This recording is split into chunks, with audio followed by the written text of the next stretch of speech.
Durante 42 años, Muammar Gaddafi gobernó Libia rodeado de guardaespaldas mujeres que el mundo admiraba como símbolo de liberación femenina. Aproximadamente 400 mujeres pasaron por las filas de las monjas revolucionarias, entrenadas para proteger al líder con sus vidas. Pero detrás del uniforme de camuflaje y las gafas oscuras existía un sistema de abuso sexual que operaba en los sótanos del palacio de Bab al-Azizia. Jóvenes de 15 años eran secuestradas durante visitas escolares, violadas repetidamente y mantenidas cautivas durante años. Algunas fueron obligadas a elegir entre ejecutar rebeldes o ser ejecutadas ellas mismas. Cuando el régimen colapsó en 2011, muchas fueron casadas y asesinadas por milicias rebeldes que las consideraban cómplices. En 1969, un joven oficial de 27 años llamado Muammar Gaddafi derrocó al rey Idris de Libia en un golpe militar incruento. Lo que comenzó como una revolución panárabe pronto se transformaría en una de las dictaduras más excéntricas y brutales del siglo XX. Durante 42 años, Gaddafi gobernaría Libia no solo con mano de hierro, sino también construyendo un elaborado culto a la personalidad que desdibujaría las líneas entre realidad y espectáculo, entre emancipación femenina proclamada y opresión sistemática. Para 1980, el coronel Gaddafi ya había abandonado formalmente su título como jefe de Estado, adoptando en su lugar la grandilocuente designación de líder fraternal y guía de la primera gran revolución de septiembre de la Gran Jamahirilla árabe, Libia popular y socialista. Este cambio nominal no reducía su poder absoluto, sino que lo expandía al reino de lo mítico. Gaddafi ya no era simplemente un dictador, se había convertido en el padre de la nación, el guía espiritual de un experimento político único que él mismo había diseñado y plasmado en su libro verde, una obra que intentaba posicionarse como alternativa tanto al capitalismo como al comunismo. Fue en este contexto de autodivinización donde surgió una de las características más distintivas y perturbadoras del régimen de Gaddafi: su guardia personal, compuesta exclusivamente por mujeres. Durante los años 70, la seguridad personal del líder libio había estado en manos de agentes de la Stasi, el temido servicio de inteligencia de Alemania Oriental. Guardaespaldas búlgaros, alemanes y polacos formaban un anillo protector alrededor del coronel. Pero en los primeros años de la década de 1980, Karl Hans, un oficial veterano de la Stasi, propuso algo inusual durante una reorganización de seguridad: crear un destacamento de guardaespaldas femeninas. Las justificaciones que Hans presentó eran múltiples y estratégicas. En el mundo árabe, argumentaba, un atacante masculino enfrentaría barreras psicológicas significativas al intentar disparar contra una mujer. Esta teoría, aunque nunca probada científicamente, apelaba a nociones culturales profundamente arraigadas sobre el honor y la protección femenina. Una guardaespaldas mujer podría convertirse en la sombra perfecta de su cliente, pasando desapercibida en contextos donde un hombre armado llamaría la atención. Alternativamente, podría servir como elemento de distracción, desarmando psicológicamente a posibles amenazas con su presencia inesperada. Pero existía otra dimensión en esta decisión, una que tendría consecuencias devastadoras para cientos de mujeres libias durante las siguientes 3 décadas. Gaddafi, obsesionado con su imagen como revolucionario progresista y defensor de los derechos de la mujer, vio en esta propuesta una oportunidad propagandística de proporciones inmensas. En un momento en que la mayoría de las mujeres en el mundo árabe permanecían veladas y confinadas al espacio doméstico, las guardaespaldas de Gaddafi aparecerían en los escenarios internacionales portando armas automáticas, vestidas con uniformes militares ajustados, maquillaje impecable y cabello descubierto. Serían la prueba viviente de que la Jamahirilla libia había logrado lo que otros estados árabes no podían: la verdadera emancipación femenina. La unidad fue nombrada oficialmente como las monjas revolucionarias, o en árabe, al-Rahibat at-Tauriyat. Este nombre cargaba un simbolismo deliberado. Al igual que las monjas cristianas dedicaban sus vidas a Dios mediante votos de castidad y obediencia, estas mujeres dedicarían sus vidas a Gaddafi mediante juramentos similares. No serían simplemente guardaespaldas, serían devotas de un culto secular cuyo Dios era el líder fraternal.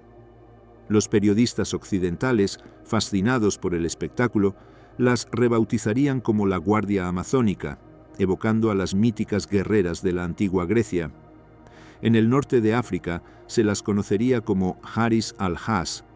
El proceso de selección de las monjas revolucionarias estaba envuelto en secretismo y ritual. Gaddafi insistía en elegir personalmente a cada candidata. Durante sus giras por Libia, visitaba escuelas secundarias y universidades, donde las jóvenes estudiantes eran presentadas ante él en ceremonias cuidadosamente coreografiadas.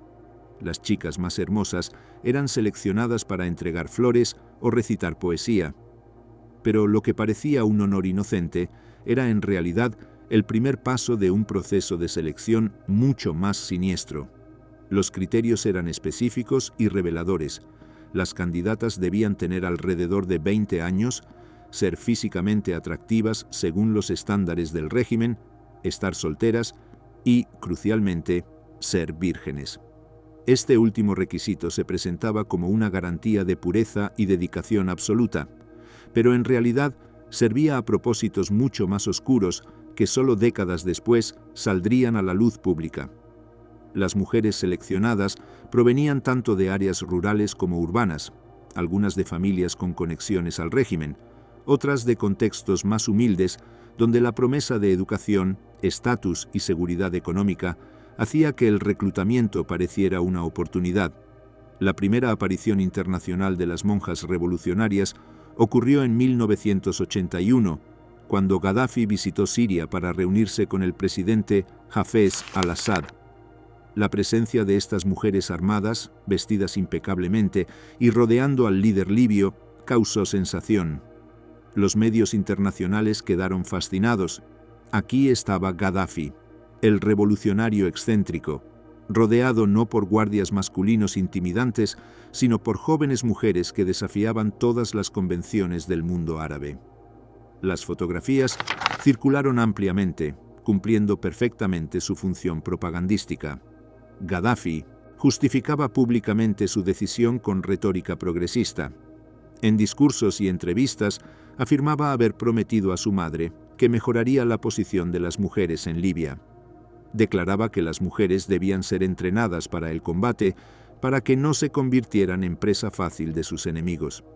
Su libro verde, la Biblia ideológica del régimen, contenía secciones enteras dedicadas a la igualdad de género, aunque sus aplicaciones prácticas eran profundamente contradictorias. Era cierto que bajo el gobierno de Gaddafi, las mujeres libias habían obtenido accesos sin precedentes a la educación. Cuando el rey Idris gobernaba, solo el 15% de las niñas asistían a la escuela primaria. Gaddafi hizo la educación obligatoria hasta los 9 años, y para 1990, el 48% de las niñas asistían a la escuela primaria. Para 1996, el 43% asistían a la secundaria.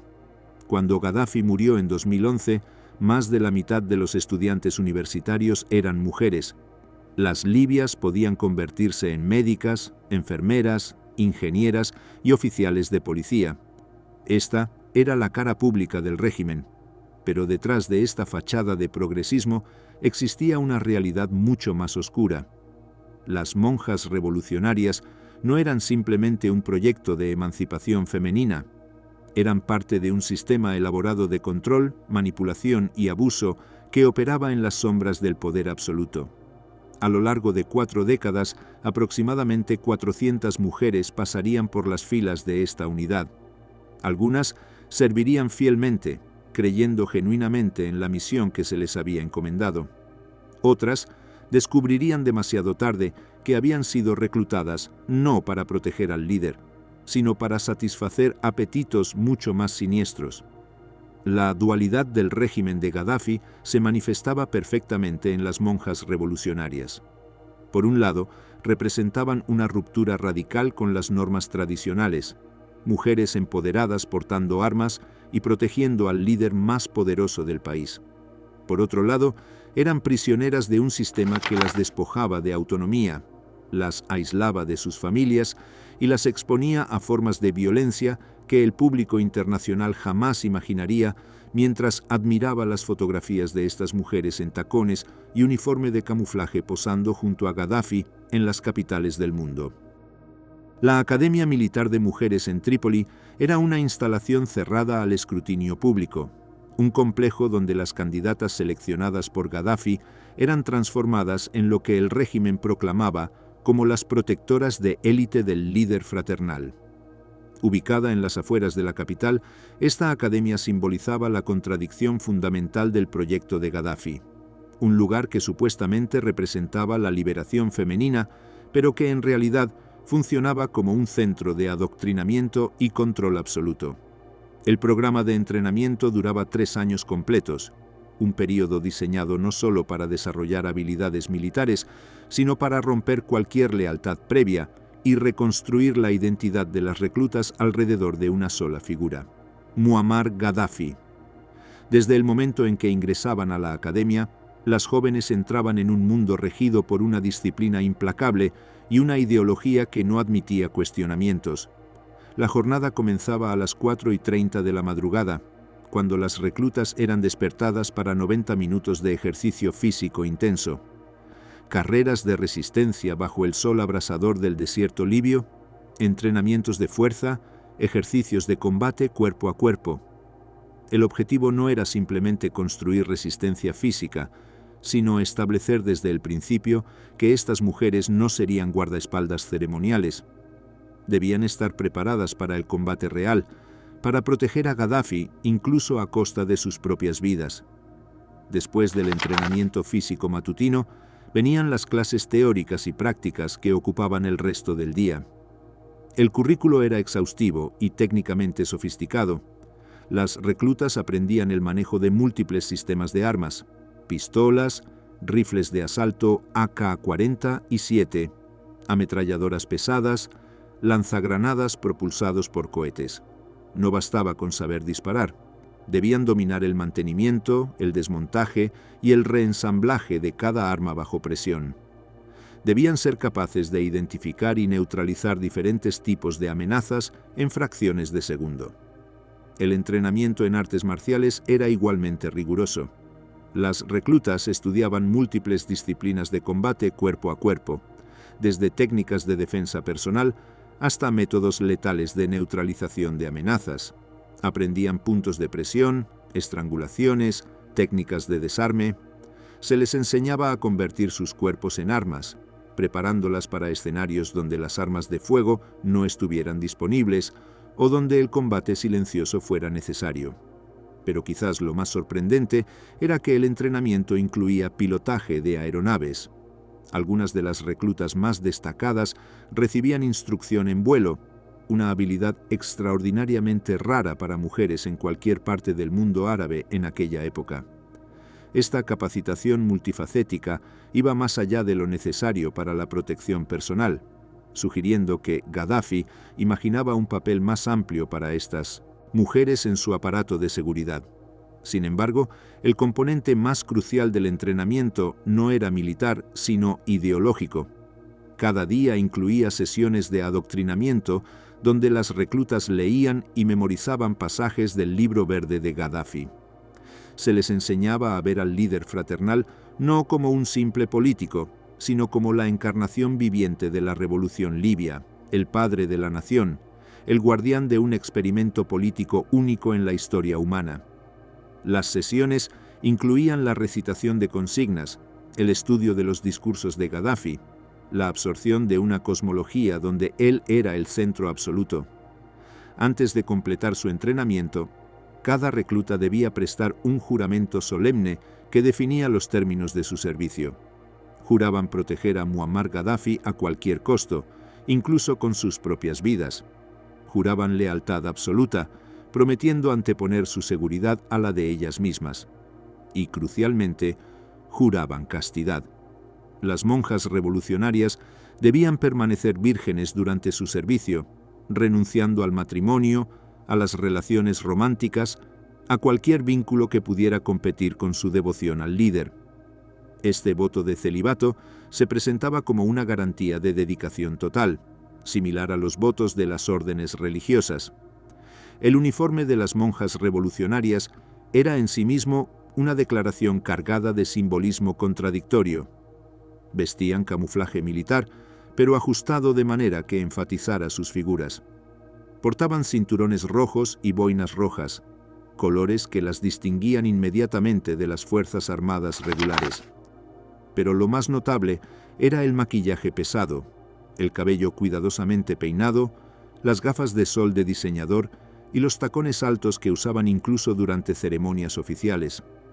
Esta combinación de elementos militares y estéticos creaba una imagen que era tanto intimidante como sexualizada, funcional como ornamental. La contradicción era intencional. Gaddafi quería guardaespaldas que fueran letales, pero que también fueran hermosas, que pudieran protegerlo, pero que también proyectaran una imagen de glamour revolucionario. Quería que causaran sensación en las capitales extranjeras, que los fotógrafos las capturaran, que los medios hablaran de ellas. Las monjas revolucionarias no eran solo protección, eran performance, una parte integral del espectáculo que Gaddafi montaba donde quiera que fuera. Cuando finalmente completaban su entrenamiento y eran seleccionadas para el servicio activo, las monjas revolucionarias entraban en un mundo de privilegios, pero también de aislamiento. Vivían en cuarteles dentro del complejo de Bab al-Azizia, la vasta fortaleza-palacio de Gaddafi en Trípoli. Tenían acceso a comodidades que la mayoría de los libios no podían imaginar: ropa de diseñador, cosméticos importados, comida de calidad. Pero también estaban completamente separadas del mundo exterior. Sus familias no podían visitarlas sin permiso especial. Sus movimientos estaban estrictamente controlados. Existían en una burbuja dorada pero opresiva, donde su única función era servir a Gaddafi. Un grupo de aproximadamente 15 monjas revolucionarias acompañaba a Gaddafi en sus viajes internacionales.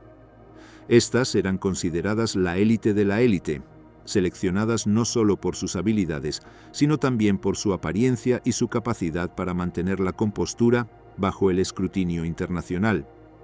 Cuando Gaddafi viajaba, llegaba con un séquito que incluía no solo a estas guardaespaldas, sino también a otras mujeres cuyo papel oficial era el de amas de llaves y asistentes personales, aunque sus verdaderas funciones serían reveladas solo años después.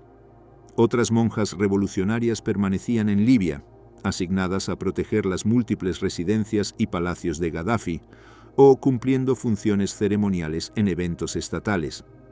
Su presencia se convirtió en una característica constante de la iconografía del régimen.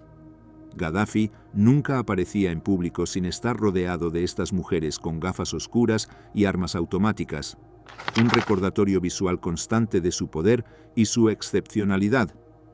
Pero detrás de las cámaras, lejos de los flashes y las alfombras rojas, existía otra realidad que el entrenamiento militar no había preparado a estas mujeres para enfrentar: el juramento de castidad que habían prestado, la promesa de dedicación absoluta, el aislamiento de sus familias.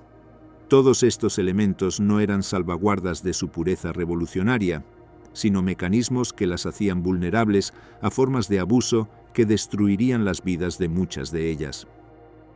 En abril de 2004, una adolescente de 15 años llamada Soraya vivía en Sirte, la ciudad natal de Muammar Gaddafi, en la costa mediterránea de Libia. Era una estudiante común, criada en una familia modesta, donde su madre tunecina trabajaba como peluquera. Su vida transcurría entre clases, amigas y las rutinas normales de una joven en un país donde el futuro parecía relativamente estable, bajo el gobierno de un líder que llevaba más de 3 décadas en el poder. Un día, la directora de su escuela anunció una noticia emocionante: el líder fraternal visitaría la institución. Las estudiantes debían presentarse impecables, vestidas con sus mejores ropas. De entre las alumnas se seleccionaría a las 10 más hermosas para formar parte de una delegación que entregaría flores a Gaddafi. Soraya fue elegida. Estaba nerviosa, preguntándose si debería estrechar su mano o simplemente inclinarse respetuosamente. Cuando Gaddafi llegó, rodeado de su séquito y las omnipresentes guardaespaldas con gafas oscuras, Soraya se acercó con el ramo de flores. Sus manos temblaban. Gaddafi tomó las flores, sonrió y luego hizo algo que pareció un gesto afectuoso. Colocó su mano sobre la cabeza de la adolescente como si la bendijera. Los fotógrafos capturaron el momento. Soraya se sintió honrada. Lo que ella no sabía era que ese gesto aparentemente paternal era una señal codificada. Los agentes de seguridad de Gaddafi habían sido entrenados para reconocerla. Cuando el líder tocaba la cabeza de una joven de esa manera particular, significaba que la quería. Soraya había sido marcada. Pocos días después, hombres del gobierno llegaron a la casa de Soraya. Le dijeron que había sido elegida nuevamente, esta vez para una visita especial a Bab al-Azizia, el complejo palatino de Gaddafi. Iría como parte de otro pequeño grupo de estudiantes destacadas. Sus padres, aunque sorprendidos, no podían rechazar una invitación del líder fraternal. Rechazar habría sido peligroso, una señal de deslealtad. En Bab al-Azizia, Soraya fue separada de las otras chicas. La condujeron por pasillos cada vez más privados, bajando finalmente a un nivel subterráneo. Allí, en una suite de habitaciones sin ventanas, fue recibida por Mabruka Sherif, una mujer de mediana edad que se presentó como asistente personal de Gaddafi. Mabruka le explicó que el líder quería conocerla mejor, que había visto algo especial en ella. Durante 3 días, Soraya fue mantenida en esas habitaciones subterráneas. Mabruka la preparó, le dio ropa nueva, la maquilló. Le explicó que ser elegida por el líder fraternal era el mayor honor que una joven libia podía recibir. Le aseguró que todo estaría bien, que solo debía ser obediente y agradecida. Y entonces, Gaddafi entró en la habitación. Lo que sucedió después cambiaría la vida de Soraya para siempre. Gaddafi la violó repetidamente durante esos 3 días. A diferencia de otras jóvenes que habían sido abusadas y luego liberadas con un sobre lleno de dinero y amenazas de silencio, Soraya no fue devuelta a su familia. En lugar de eso, fue retenida. Gaddafi había decidido que ella se convertiría en parte permanente de su harén personal, una esclava sexual que viviría en el sótano de Bab al-Azizia. Durante los siguientes 5 años, Soraya fue educada en el sistema de abuso que Gaddafi había perfeccionado durante décadas. Fue obligada a consumir drogas, particularmente cocaína, para mantenerla dócil y dependiente. Fue forzada a fumar, desarrollando una adicción al tabaco. La obligaron a ver películas pornográficas y luego a recrear lo que había visto. Gaddafi, alimentado por cantidades masivas de Viagra, la sometía a actos sexuales violentos y degradantes, incluyendo sodomía y otras formas de tortura sexual. Pero Soraya no estaba sola en ese infierno subterráneo. Había otras jóvenes, algunas incluso más jóvenes que ella, todas cautivas del mismo sistema. Algunas habían sido reclutadas oficialmente como monjas revolucionarias solo para descubrir que el entrenamiento militar era una fachada. Otras, como Soraya, habían sido simplemente secuestradas durante visitas escolares o eventos públicos. Todas compartían la misma pesadilla. El sistema funcionaba con la precisión de una máquina. Mabruka Sherif servía como la principal reclutadora y facilitadora. Su trabajo era identificar vírgenes jóvenes y hermosas, traerlas a Bab al-Azizia, prepararlas para Gaddafi y luego gestionar su cautiverio. Mabruka se había convertido en una de las personas más poderosas del círculo interno de Gaddafi, precisamente por su eficiencia en este papel abominable. Cada lote de jóvenes que entregaba fortalecía su posición en la jerarquía del régimen. El patrón de abuso seguía una progresión predecible y devastadora. Primero, Gaddafi violaba a las jóvenes personalmente, a menudo durante días o semanas. Luego, cuando se cansaba de ellas o cuando nuevas víctimas llegaban, las pasaba a sus hijos, Mutasim, Hannibal, Saadi, Saif al-Islam. Todos participaban en este sistema de violación institucionalizada. Después de los hijos, venían los oficiales de alto rango, los miembros del círculo interno que recibían estas mujeres como recompensas por su lealtad. Las víctimas eran tratadas literalmente como objetos, usadas y descartadas, sus vidas destruidas por un sistema que operaba con total impunidad. Algunas de las mujeres que habían sido reclutadas oficialmente como monjas revolucionarias enfrentaban una elección imposible. Después de ser violadas por Gaddafi y su círculo, se les ofrecía continuar como guardaespaldas ceremoniales, manteniendo el secreto de su abuso o enfrentar consecuencias terribles. Algunas fueron obligadas a elegir entre el suicidio y ejecutar rebeldes capturados durante protestas contra el régimen. La lealtad que se les exigía no era simplemente a Gaddafi como líder, sino como amo absoluto con derechos ilimitados sobre sus cuerpos y sus vidas.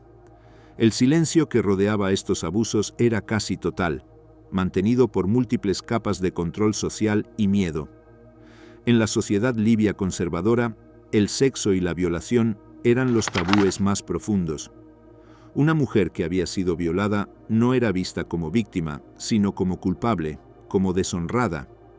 Las familias de estas mujeres, si llegaban a enterarse, enfrentaban la presión social de repudiarlas o incluso matarlas para restaurar el honor familiar. Este código cultural era el arma más poderosa del régimen. Garantizaba que las víctimas nunca hablarían. El sistema era tan secreto que incluso otras mujeres dentro del círculo de Gaddafi no necesariamente conocían su alcance completo. La enfermera ucraniana que formaba parte del séquito personal de Gaddafi en sus últimos años insistiría después, tras escapar de Libia, que el líder nunca la había maltratado ni exigido favores sexuales. La llamaba papá y recordaba solo bondad y generosidad. Esta compartimentalización era deliberada. Gaddafi mantenía diferentes roles y relaciones con diferentes mujeres, asegurando que ninguna tuviera una visión completa del sistema. Mientras tanto, en el exterior, el mundo veía solo la fachada glamorosa. Cuando Gaddafi viajaba a París en diciembre de 2007, montó su famosa tienda beduina climatizada cerca del Palacio del Elíseo, custodiada celosamente por sus monjas revolucionarias. Los medios franceses escribieron artículos fascinados sobre este líder excéntrico y sus guardaespaldas vírgenes. Nadie preguntó qué sucedía cuando las cámaras se apagaban. En junio de 2009, durante una visita a Italia, Gaddafi viajó con aproximadamente 300 guardaespaldas. Pronunció discursos en la Universidad La Sapienza de Roma, rodeado de estas mujeres que se habían convertido en su marca registrada visual. Fotógrafos capturaron imágenes de guardaespaldas vigilantes, hermosas y letales en apariencia, sin saber que muchas de ellas eran víctimas de un sistema de esclavitud sexual. No fue sino hasta la primavera árabe de 2011, cuando el régimen de Gaddafi comenzó a colapsar bajo la presión de una guerra civil, que las primeras grietas aparecieron en este muro de silencio.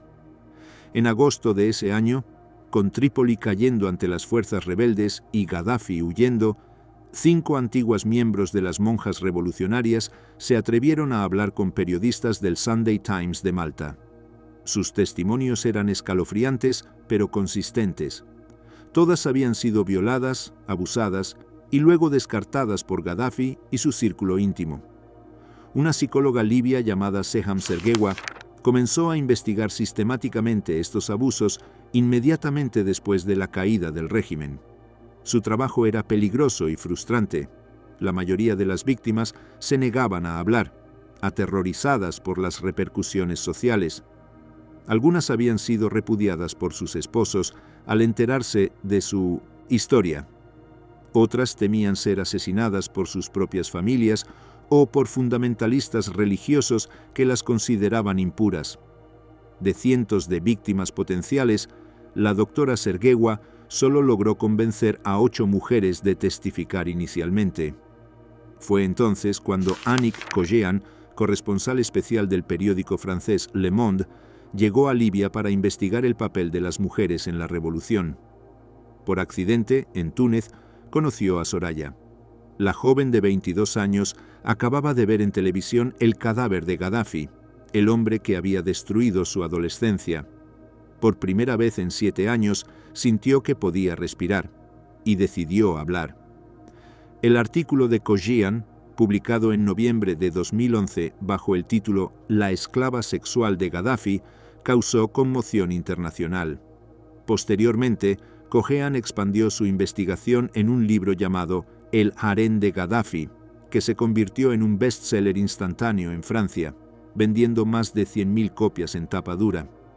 El libro documentaba no solo la historia de Soraya, sino las de otras víctimas, entrevistas con personas que habían trabajado en el régimen, testimonios del chofer que transportaba jóvenes a Bab al-Azizia, declaraciones del ex jefe de seguridad de Gaddafi.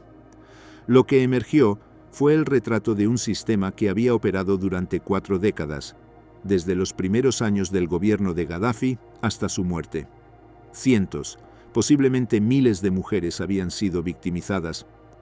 El Tribunal Penal Internacional lanzó una investigación sobre el uso sistemático de violación como arma de terror por parte del régimen de Gaddafi, pero enfrentó obstáculos monumentales.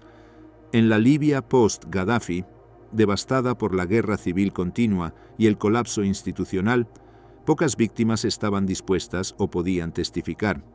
El tabú cultural en torno al sexo y la violación permanecía intacto.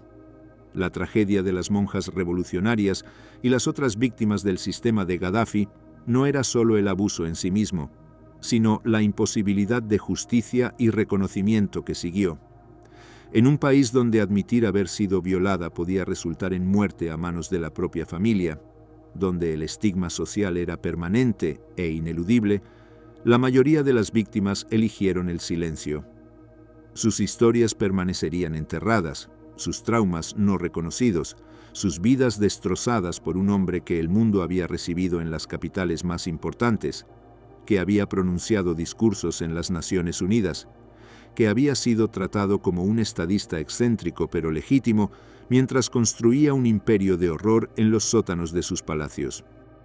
No todas las monjas revolucionarias fueron víctimas del sistema de abuso sexual que operaba en las sombras de Bab al-Azizia. Muchas sirvieron en funciones estrictamente profesionales, creyendo genuinamente en la misión que les habían encomendado: proteger al líder fraternal con sus vidas.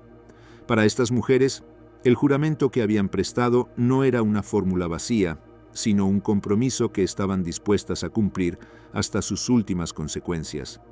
Y en al menos una ocasión documentada, ese compromiso fue puesto a prueba de la manera más dramática posible.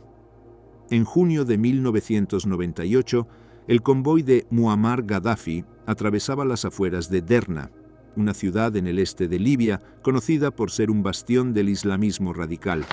Los fundamentalistas islámicos habían intentado asesinar a Gaddafi antes, viéndolo como un apóstata que había traicionado el verdadero Islam con su ideología socialista secular. Ese día, su paciencia se agotó. Un grupo de atacantes emboscó el convoy con fuego automático intenso. Las balas atravesaban el blindaje de los vehículos, los parabrisas explotaban, el caos se apoderó de la caravana. En ese momento, una de las monjas revolucionarias que viajaba en el vehículo de Gaddafi hizo exactamente lo que había jurado hacer. Se arrojó sobre el cuerpo del líder, convirtiéndose en un escudo humano entre él y las balas entrantes. Su nombre era Aisha. Según los informes oficiales del régimen, era la guardaespaldas favorita de Gaddafi, una mujer que había alcanzado el rango más alto dentro de la unidad. Las balas que habrían alcanzado a Gaddafi la alcanzaron a ella. Murió instantáneamente, su cuerpo absorbiendo el impacto que estaba destinado a su protegido. Otras 7 monjas revolucionarias resultaron heridas en el ataque, pero Gaddafi sobrevivió ileso. La historia de Aisha se convirtió inmediatamente en propaganda del régimen. Aquí estaba la prueba viviente de que las monjas revolucionarias no eran simplemente ornamentales, que su lealtad era real, que estaban dispuestas a morir por Gaddafi. Los medios estatales glorificaron su sacrificio. Se informó que Gaddafi estaba profundamente afligido, que había perdido a su guardaespaldas más confiable. El mensaje era claro: la devoción de estas mujeres era absoluta. Pero la realidad, como siempre con el régimen de Gaddafi, era más compleja. ¿Había sido Aisha realmente una devota que eligió libremente dar su vida?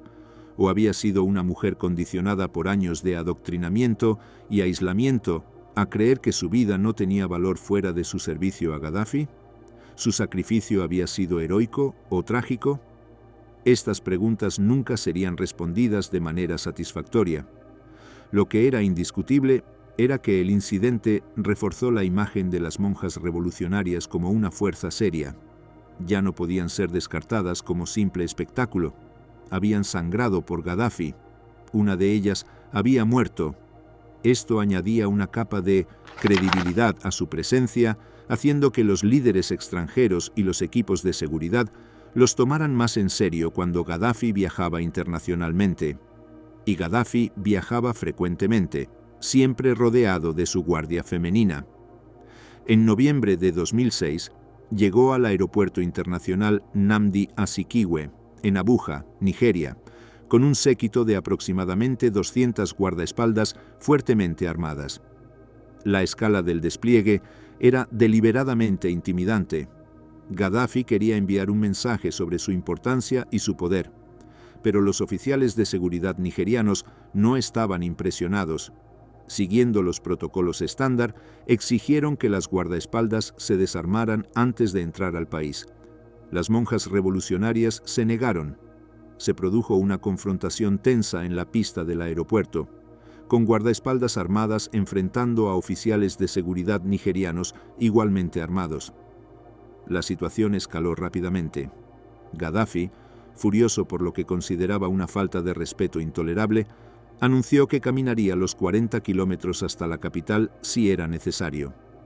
Comenzó a alejarse a pie del aeropuerto, un gesto teatral destinado a humillar al gobierno nigeriano. La crisis diplomática solo se resolvió cuando el presidente nigeriano, Olusegun Obasanjo, que casualmente estaba en el aeropuerto, intervino personalmente para calmar a Gaddafi y negociar un compromiso. Este incidente reveló algo importante sobre la función de las monjas revolucionarias. No eran simplemente guardaespaldas, sino símbolos de poder que Gaddafi no estaba dispuesto a comprometer bajo ninguna circunstancia. Su presencia armada era una declaración política. Insistir en que se desarmaran era, en la mente de Gaddafi, una ofensa a su estatus como líder revolucionario único. Durante una visita a Italia en junio de 2009, Gaddafi viajó con aproximadamente 300 guardaespaldas. Pronunció un discurso en la Universidad La Sapienza de Roma, donde las monjas revolucionarias rodearon el podio, vigilantes e imponentes. Los estudiantes italianos las fotografiaron extensamente, fascinados por estas mujeres que personificaban una contradicción: empoderadas pero controladoras, protectoras pero potencialmente peligrosas, símbolos de liberación femenina pero también de un régimen autoritario. Pero cuando la primavera árabe llegó a Libia en febrero de 2011, el papel de las monjas revolucionarias cambió dramáticamente. La rebelión contra Gaddafi comenzó en Bengasi y rápidamente se extendió por el país. Las protestas pacíficas fueron recibidas con violencia extrema por las fuerzas del régimen. Lo que comenzó como manifestaciones civiles se transformó en una guerra civil total, con la OTAN interviniendo militarmente del lado de los rebeldes. Durante estos meses caóticos surgieron testimonios perturbadores sobre el papel que algunas monjas revolucionarias y otras mujeres asociadas con el régimen fueron obligadas a desempeñar. Una adolescente de 19 años llamada Nisrine Abdul Hadi fue arrestada en el bastión leal de Abu Selim durante una de las últimas batallas por la capital. La acusaron de transportar suministros a soldados leales. Cuando fue interrogada, sus ojos mostraban el trauma de alguien completamente perdido. Explicó que había sido enviada a unirse al ejército de Gaddafi por su propia familia en Bani Walid, una ciudad fuertemente leal al régimen. Describió que tenían 3 trabajos: apoyar al ejército masculino, realizar funciones ceremoniales como guardia y luchar si era necesario. Pero hubo testimonios más oscuros. Otras mujeres jóvenes capturadas revelaron que habían sido obligadas a elegir entre opciones imposibles: ejecutar a rebeldes capturados o ser ejecutadas ellas mismas, suicidarse o convertirse en instrumentos de terror del régimen. Una adolescente le dijo a CNN que las tropas de Gaddafi la habían obligado a ejecutar rebeldes. El trauma en su voz era palpable. Estas revelaciones pintaron un cuadro de mujeres atrapadas en imposiciones morales devastadoras, donde la supervivencia requería participar en atrocidades. Ya no eran simplemente víctimas del sistema de abuso sexual de Gaddafi. Algunas habían sido convertidas en perpetradoras de violencia contra su voluntad. Cuando la situación militar se volvió desesperada para el régimen durante el verano de 2011, con Trípoli cayendo en agosto y Gaddafi huyendo a su ciudad natal de Sirte, el líder fraternal tomó una decisión significativa: suspendió las monjas revolucionarias. La mayoría fue enviada a casa o simplemente se dispersó, desapareciendo en el caos de un país en guerra civil. Las razones para esta decisión eran prácticas y simbólicas. Prácticamente, Gaddafi estaba intentando ocultarse, moverse sin ser detectado, mientras las fuerzas rebeldes y la OTAN lo cazaban. Las conspicuas guardaespaldas femeninas lo harían instantáneamente identificable. Simbólicamente, su dispersión marcaba el fin de una era. Las monjas revolucionarias habían sido creadas durante el apogeo del poder de Gaddafi, cuando podía permitirse el espectáculo y la extravagancia. Ahora, escondiéndose en edificios bombardeados en Sirte, rodeado de leales cada vez más desesperados, ya no había espacio para el teatro. Lo que le sucedió a estas mujeres después de la dispersión variaba enormemente. Algunas lograron mezclarse con la población civil, escondiendo su pasado. Otras fueron reconocidas y capturadas por fuerzas rebeldes. Algunas huyeron del país hacia el exilio, pero todas enfrentaban el mismo estigma devastador. Habían estado cerca de Gaddafi, habían sido parte de su iconografía, y en la Libia post-Gaddafi, eso las convertía en objetivos. Durante los últimos días de Gaddafi en Sirte, en octubre de 2011, no había monjas revolucionarias visibles. Los guardaespaldas que permanecieron con él eran hombres, leales del círculo interno dispuestos a morir con su líder. Cuando el convoy final intentó escapar de Sirte el 20 de octubre, cuando Gaddafi se escondió en las tuberías de drenaje, cuando fue capturado y asesinado, no había mujeres con gafas oscuras y uniformes de camuflaje a su lado. Sin embargo, circularon informes no confirmados de que algunos miembros de su séquito personal habían muerto defendiéndolo durante los días finales. Una nota peculiar en la narrativa fue la presencia de la enfermera ucraniana, que logró escapar y posteriormente insistió en que Gaddafi siempre había sido amable con ella, que nunca había exigido nada sexual, que la trataba como una hija. Esta disonancia cognitiva, algunas mujeres victimizadas horriblemente, otras aparentemente tratadas bien, era característica de la compartimentalización psicológica de Gaddafi. El legado de las monjas revolucionarias quedó suspendido en esta ambigüedad moral compleja. Algunas habían sido víctimas del peor tipo de abuso, otras habían servido profesionalmente sin ser molestadas, algunas habían sido forzadas a cometer atrocidades, otras habían muerto genuinamente creyendo en su misión. No había una narrativa única que capturara la experiencia de todas estas mujeres, y en la Libia post-Gaddafi nadie estaba particularmente interesado en desenredar estas complejidades. Era más fácil olvidarlas por completo. Sirte, la ciudad natal de Muammar Gaddafi, en la costa mediterránea de Libia, había sido transformada durante su gobierno en un símbolo de poder y ambición. Había construido allí palacios, infraestructura moderna, y había declarado la ciudad como una de las capitales simbólicas de su Jamahiriya. Pero en octubre de 2011, Sirte era un campo de batalla devastado, el último reducto de los leales a Gaddafi, mientras las fuerzas del Consejo Nacional de Transición cerraban el cerco. Durante semanas, la batalla por Sirte había sido brutal. Los combatientes rebeldes, apoyados por ataques aéreos de la OTAN, habían avanzado lentamente a través de las calles de la ciudad, enfrentando resistencia feroz de las fuerzas leales que sabían que la captura de Sirte marcaría el fin definitivo del régimen.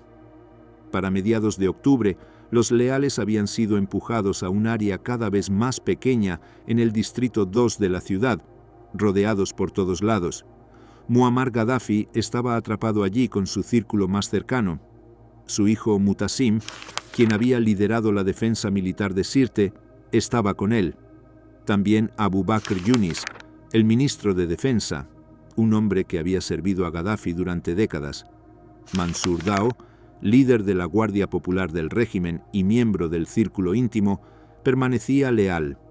Había otros, guardaespaldas masculinos, oficiales militares, algunos civiles que habían elegido quedarse por lealtad o porque no tenían a dónde ir.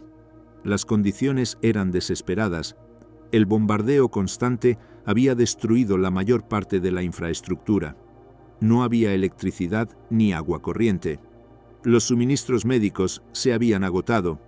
Mansur Dao describió posteriormente a Gaddafi durante estos días finales como muy delirante, quejándose de las privaciones, pero aparentemente incapaz de aceptar la realidad de su situación. Intentos de persuadirlo de huir del país, de negociar una salida, fueron ignorados. Gaddafi parecía convencido de que la situación aún podría revertirse, que sus leales en el sur del país vendrían a rescatarlo, que la marea de la guerra cambiaría. Pero en la mañana del 19 de octubre, incluso Gaddafi tuvo que aceptar que el Distrito 2 no podía mantenerse por más tiempo.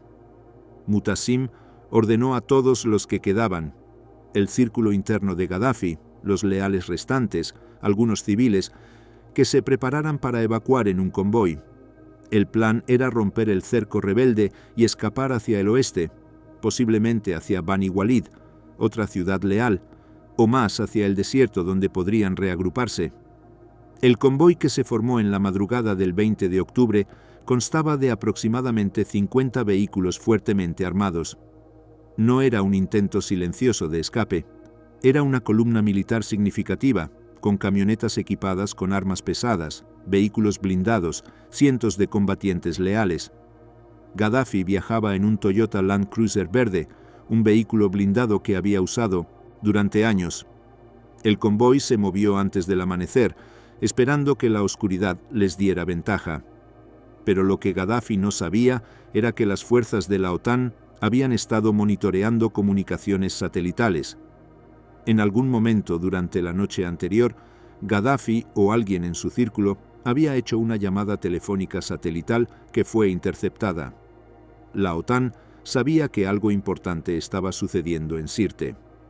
Alrededor de las 8:30 de la mañana, hora local, cuando el convoy intentaba escapar por la carretera costera hacia el oeste, un dron Predator estadounidense, operado remotamente desde una base cerca de Las Vegas, Nevada, detectó la columna de vehículos moviéndose rápidamente. El dron transmitió las coordenadas. Minutos después, cazas Mirage 2000D franceses llegaron y comenzaron el ataque. Los misiles impactaron el convoy con precisión devastadora. Un proyectil destruyó un vehículo directamente frente al Land Cruiser de Gaddafi, causando que las bolsas de aire del vehículo se desplegaran. La explosión mató a decenas de combatientes leales instantáneamente. El convoy se fragmentó, con vehículos dispersándose en diferentes direcciones mientras más ataques aéreos continuaban cayendo. Bombas de fragmentación lanzadas desde las aeronaves francesas incineraron vehículos adicionales. En total, más de 100 personas en el convoy morirían en el lugar, la mayoría durante los ataques aéreos y el combate posterior. Gaddafi logró salir de su vehículo dañado y cambió a otro. El frente del convoy comenzó a recibir fuego de posiciones rebeldes de milicias de Misrata cerca de una planta de energía. Gaddafi, Abu Bakr Yunis, Mansur Dao y un pequeño grupo de guardaespaldas se refugiaron en una casa cercana, mientras algunos de sus combatientes intercambiaban fuego con los rebeldes. Momentos después de que Gaddafi entrara en la casa, otro ataque aéreo de la OTAN alcanzó los vehículos restantes del convoy, desencadenando explosiones secundarias que dejaron a muchos heridos tirados en el suelo. Las fuerzas rebeldes comenzaron a bombardear la casa donde Gaddafi se escondía.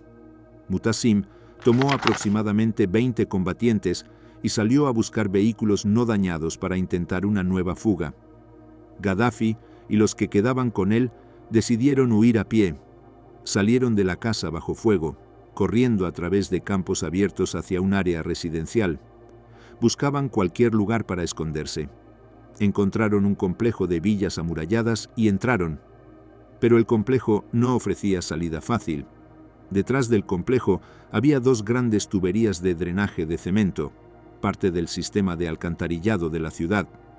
Gaddafi y su grupo se metieron en las tuberías. Fue allí, agachado en la oscuridad húmeda de una tubería de drenaje, donde el hombre que había gobernado Libia durante 42 años pasó sus últimos momentos de libertad. Afuera, los combatientes de Misrata estaban limpiando el área, buscando sobrevivientes del convoy. Uno de ellos notó las tuberías y se acercó a investigar. Cuando los rebeldes descubrieron a Gaddafi y sus acompañantes escondidos en las tuberías, les ordenaron salir. Fue entonces cuando uno de los guardaespaldas de Gaddafi, en un último acto desesperado de protección, lanzó una granada hacia los combatientes rebeldes. La granada rebotó en la pared de concreto y explotó en medio del grupo de Gaddafi. La explosión mató instantáneamente a Abu Bakr Yunis, el ministro de Defensa. La metralla hirió a Gaddafi en la cabeza y a otros en el grupo. Gaddafi, sangrando profusamente de una herida en la cabeza causada por la metralla, fue sacado de la tubería por los combatientes de Misrata.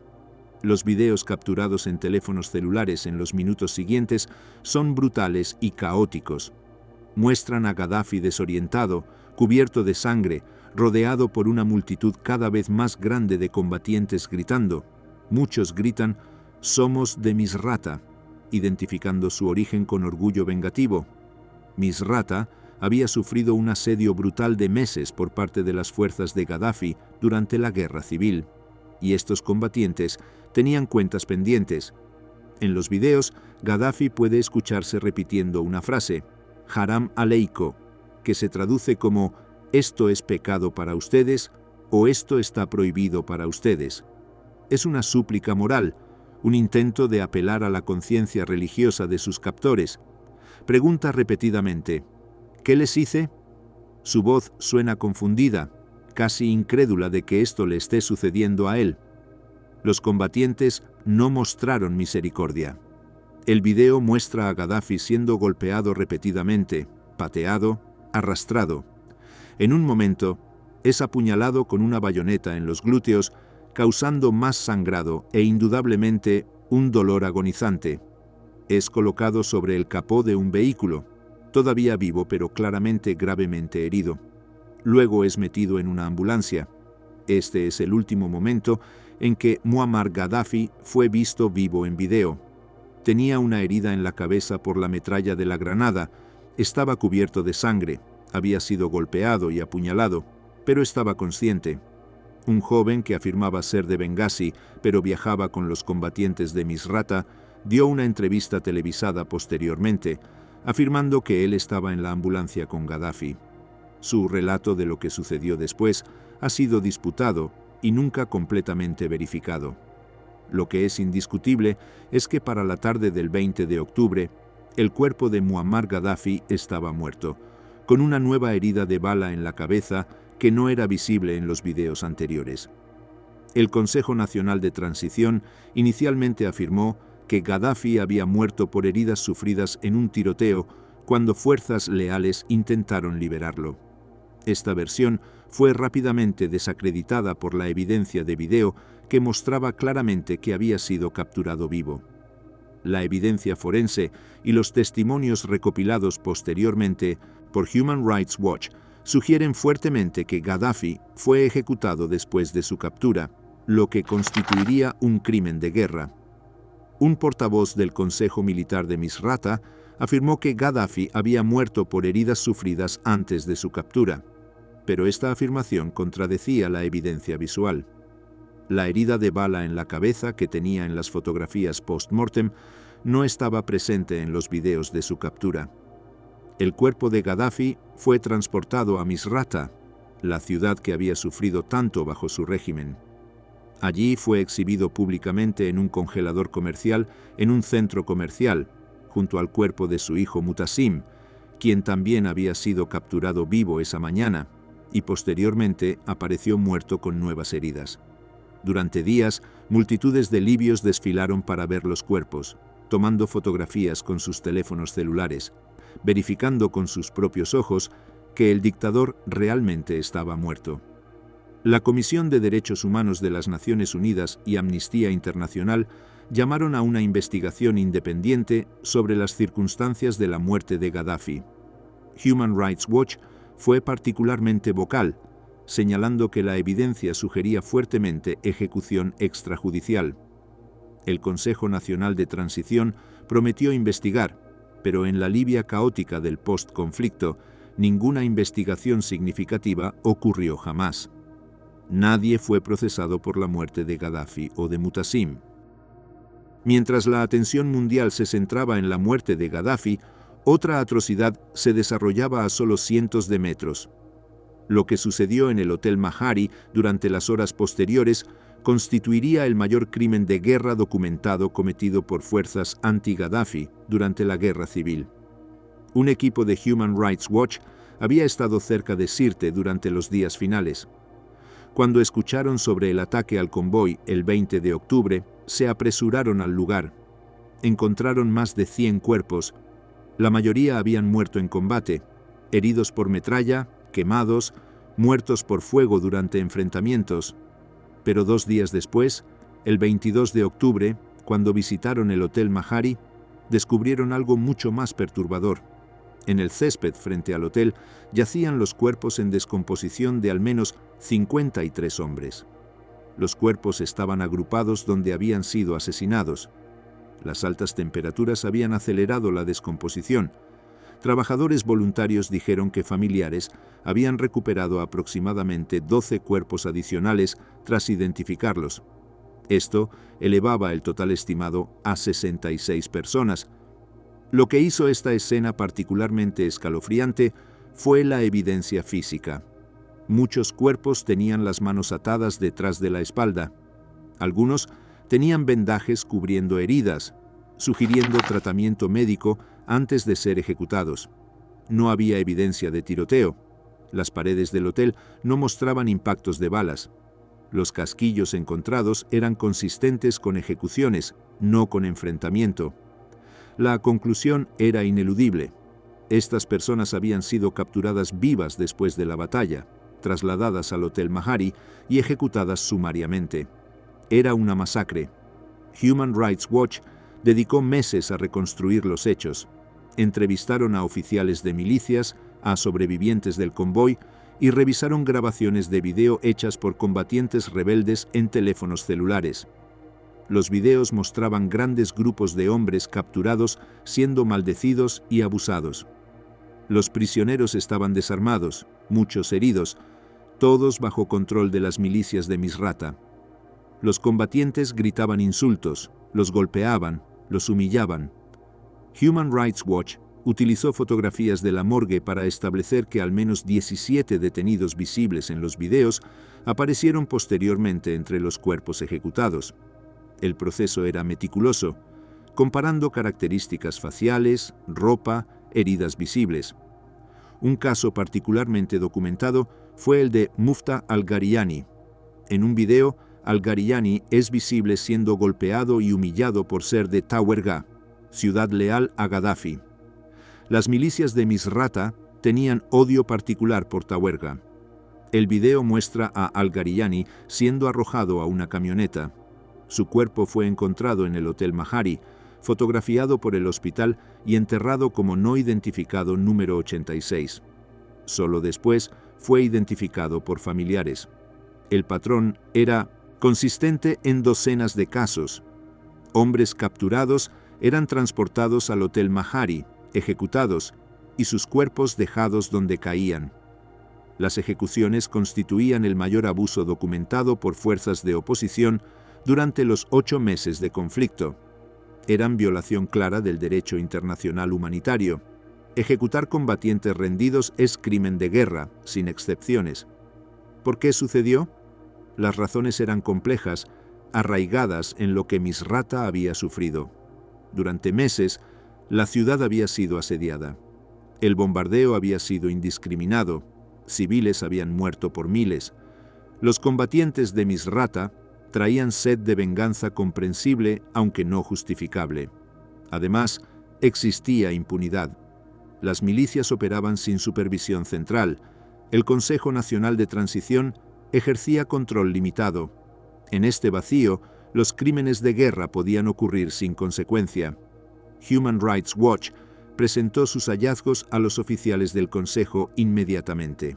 El Consejo anunció el 24 de octubre que había ordenado una investigación. La investigación fue asignada al fiscal jefe de Misrata, la misma ciudad cuyas milicias habían cometido las ejecuciones. Este conflicto de interés obvio garantizaba que no se produciría justicia. Ningún hallazgo público resultó. Ningún miembro de milicias fue procesado. El destino de Mu'tasim Gaddafi ilustraba el mismo patrón. Mu'tasim había sido capturado separadamente esa mañana, herido pero consciente.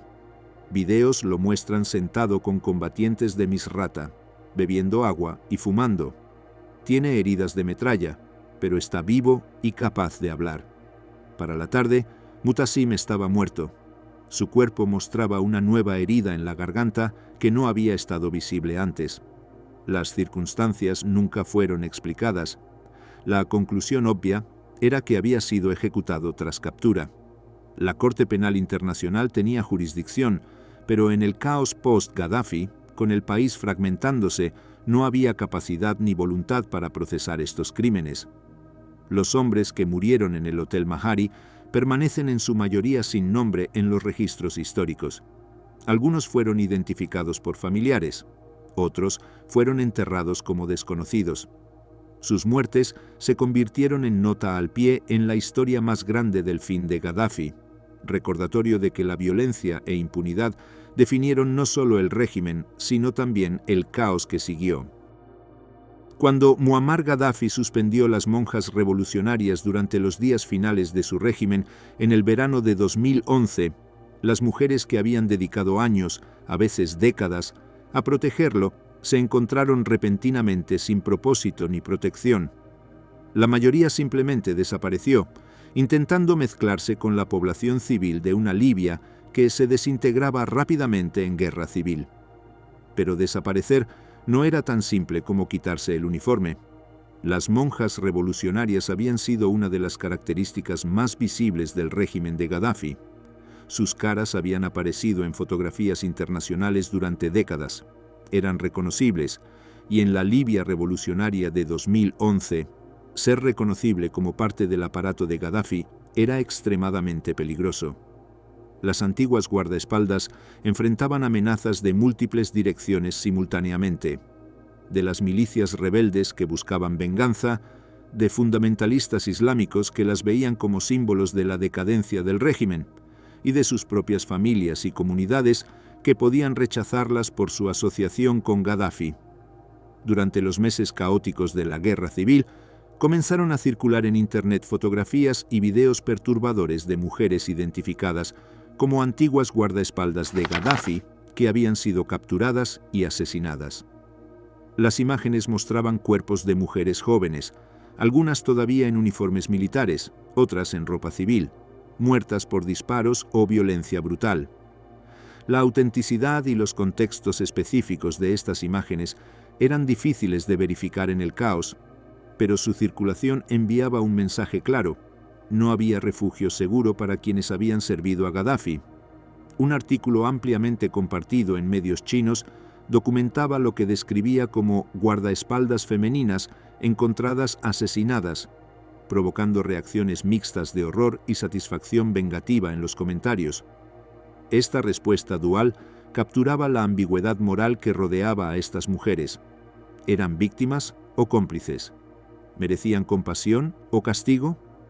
La respuesta dependía enormemente de las circunstancias individuales que pocas personas fuera del círculo interno de Gaddafi podían conocer. Algunas de las monjas revolucionarias habían sido victimizadas sexualmente por el régimen. reclutadas bajo falsos pretextos o mediante chantaje, y luego atrapadas en un sistema del que no podían escapar. Otras habían servido genuinamente como guardaespaldas profesionales sin ser molestadas sexualmente, creyendo en la misión que les habían encomendado. Algunas, según testimonios posteriores, habían sido obligadas a participar en atrocidades, forzadas a elegir entre ejecutar prisioneros o ser ejecutadas ellas mismas. Pero en el fervor revolucionario de 2011, estas distinciones no importaban. Las monjas revolucionarias eran símbolos vivientes del régimen de Gaddafi, y los símbolos son a menudo los primeros en ser destruidos cuando los regímenes caen. Aquellas que fueron capturadas por milicias rebeldes enfrentaban destinos variables. Algunas fueron arrestadas y acusadas de crímenes de guerra, particularmente si existía evidencia de que habían participado en la represión de protestas o en ejecuciones. Una joven de 19 años llamada Nisrin Abdul Hadi fue arrestada en el bastión leal de Abu Selim durante una de las últimas batallas por Trípoli. La acusaron de transportar suministros a soldados leales, un cargo que ella no negó. En entrevistas posteriores, sus ojos mostraban el trauma de alguien completamente perdido, describiendo cómo su propia familia en Bani Walid la había enviado a unirse al ejército de Gaddafi. Otras mujeres capturadas simplemente desaparecieron en el sistema de detención caótico de la Libia post-conflicto, con docenas de milicias operando prisiones improvisadas, sin supervisión judicial, sin registros adecuados, sin procedimientos legales. Era imposible saber cuántas antiguas guardaespaldas estaban detenidas o qué les estaba sucediendo. Los informes de tortura de prisioneros por parte de varias milicias eran generalizados, y no había razón para creer que las mujeres estaban exentas. Pero quizás la amenaza más insidiosa que enfrentaban las antiguas monjas revolucionarias no venía de los rebeldes, sino de la propia sociedad libia. En la cultura libia conservadora, donde el sexo y la violación son los tabúes más profundos, las mujeres que habían sido victimizadas sexualmente por Gaddafi no podían hablar abiertamente de sus experiencias sin arriesgarse a consecuencias devastadoras. La doctora Seham Sergewa, la psicóloga libia que comenzó a investigar el sistema de abuso sexual de Gaddafi después de la caída del régimen, describió los obstáculos que enfrentó. La mayoría de las víctimas se negaban rotundamente a testificar. Algunas habían sido repudiadas por sus esposos cuando la verdad salió a la luz. Otras temían ser asesinadas por miembros de su propia familia para restaurar el honor familiar. Fundamentalistas religiosos consideraban a estas mujeres impuras, indignas de compasión. Solo 8 mujeres inicialmente se atrevieron a hablar con la doctora Sergewa, y lo hicieron bajo condición de anonimato absoluto. Incluso años después, cuando Anik Kojan publicó su libro El harén de Gaddafi, Soraya, la víctima cuya historia formaba el núcleo del libro, solo pudo hacerlo bajo un seudónimo. Revelar su verdadero nombre habría sido firmar su sentencia de muerte, ya sea a manos de extremistas o de su propia familia deshonrada.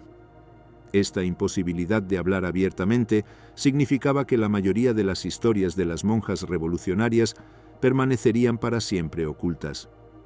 ¿Cuántas fueron abusadas sexualmente? ¿Cuántas sirvieron sin ser molestadas? ¿Cuántas fueron obligadas a cometer atrocidades? ¿Cuántas murieron durante la guerra civil? ¿Cuántas lograron escapar al exilio? Estas preguntas fundamentales no tienen respuestas definitivas. Una excepción notable en la narrativa fue la enfermera ucraniana Galina Kolotnitska, quien formaba parte del séquito personal de Gaddafi en sus últimos años. Después de escapar de Libia cuando el régimen colapsó, habló con medios internacionales. Su testimonio era sorprendentemente diferente de las historias de abuso que otras habían contado. Kolotnitska insistió en que Gaddafi siempre había sido amable con ella, que la trataba como una hija, que la llamaba papá y que nunca había exigido favores sexuales. Describió un hombre generoso que financiaba viajes de compras extravagantes para ella. Este testimonio contradictorio destacaba la compartimentalización psicológica de Gaddafi. Aparentemente podía mantener relaciones paternas genuinas con algunas mujeres, mientras simultáneamente mantenía a otras como esclavas sexuales en los sótanos de sus palacios. Esta capacidad de separar diferentes aspectos de su personalidad y diferentes categorías de mujeres en su vida hacía que la narrativa general fuera aún más compleja y perturbadora. Para las monjas revolucionarias que lograron sobrevivir y eventualmente reconstruir algún tipo de vida, el estigma permanecía permanente. En una sociedad donde la reputación de una mujer lo es todo, donde el chisme puede destruir una vida tan efectivamente como la violencia física, admitir haber sido parte de las guardaespaldas de Gaddafi era invitar al ostracismo perpetuo. Algunas optaron por huir del país por completo, buscando asilo en Túnez, Egipto o más lejos.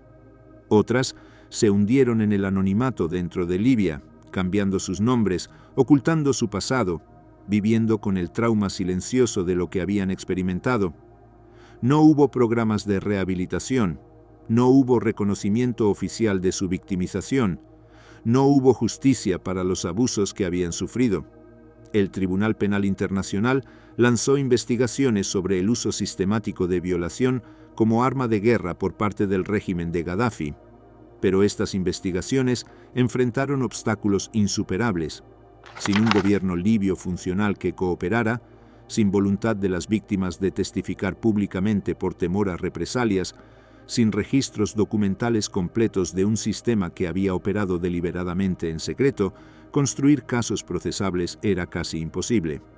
La Libia post-Gaddafi, además, se fragmentó rápidamente en una segunda guerra civil que comenzó en 2014. Milicias rivales dividieron el país. Gobiernos competidores reclamaban legitimidad. El Estado Islámico estableció un enclave territorial. En este contexto de violencia continua y colapso institucional, la idea de justicia transicional para los crímenes del régimen de Gaddafi parecía un lujo inalcanzable. Las monjas revolucionarias se convirtieron así en fantasmas de una era que Libia quería olvidar. No había monumentos para ellas, no había registros oficiales de sus nombres, no había reconocimiento de lo que habían sufrido.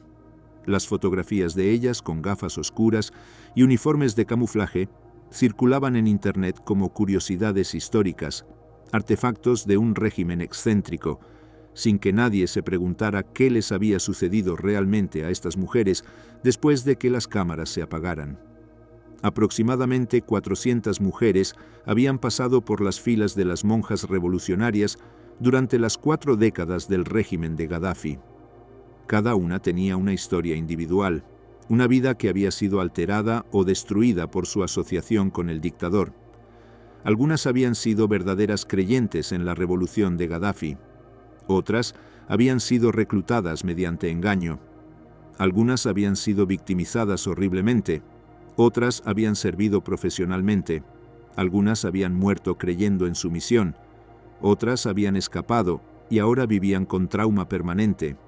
Pero en la memoria histórica de Libia, en los relatos internacionales del fin de Gaddafi, en el análisis académico de su régimen, las monjas revolucionarias aparecían principalmente como notas al pie, como detalles pintorescos en la biografía de un dictador excéntrico.